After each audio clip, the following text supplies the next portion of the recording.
తెలంగాణ ముఖ్యమంత్రి రేవంత్ రెడ్డిపై BRS working president KTR విరుచుకుపడ్డారు. బీఆర్ఎస్ జెండా గద్దెలను ధ్వంసం చేయాలంటూ సీఎం మాట్లాడడం ఏంటంటూ తీవ్ర ఆగ్రహం వ్యక్తం చేశారు.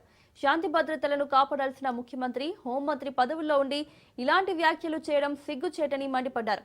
ముఖ్యమంత్రివా లేక ముఠా నాయకుడివా అని కేటీఆర్ సూటిగా ప్రశ్నించారు. రాజ్యాంగబద్ధమైన బాధ్యతలను మరిచి అసాంఘిక చర్యలను ప్రోత్సహించేలా మాట్లాడటం ద్వారా సీఎం తన స్థాయిని దిగజార్చుకున్నారని విమర్శించారు.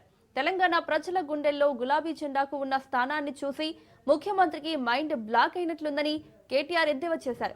2 ఏళ్లలోనే కాంగ్రెస్ ప్రభుత్వం అట్టర్ ఫ్లాప్ అయిందని, తీవ్ర ప్రజా వ్యతిరేకతను మూటగట్టుకుందని ఆరోపించారు. ఒకవైపు బీజేపీతో చీకటి ఒప్పందాలు, మరోవైపు టీడీపీ రాష్ట్రంపై రుద్దే ప్రయత్నాలను తెలంగాణ సమాజం తిప్పికొడుతుందని హెచ్చరించారు.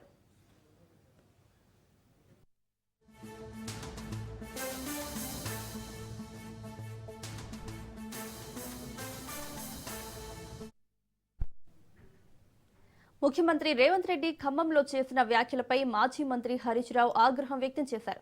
ముమ్మాటికి రేవంత్ రెడ్డిది ద్రోహ చరిత్రే, అడుగడుగునా వెన్నుపోట్లు, అనుక్షణం అబద్దాలు, ఆయన రాజకీయ ప్రస్థానమే ద్రోహాల పుట్ట అని ఫైర్ అయ్యారు. ద్రోహబుద్ధి అనేది రేవంత్ రెడ్డి డిఎన్ఏలోనే ఉందని విమర్శించారు. బీఆర్ఎస్ జెండా దిమ్మెలు కూల్చాలని సీఎం పిలుపునివ్వడం శాంతి భద్రతలకు ముప్పని అన్నారు. రాజకీయంగా ఎదుర్కోలేక భౌతిక దాడులకు పిలుపునివ్వడం దిగజారుడుతనానికి నిదర్శనమని విమర్శించారు. కాంగ్రెస్, బీజేపీని వ్యతిరేకిస్తుంటే రేవంత్ టీడీపీని ఎందుకు అభిమానిస్తున్నామని హరీష్ రావు ప్రశ్నించారు.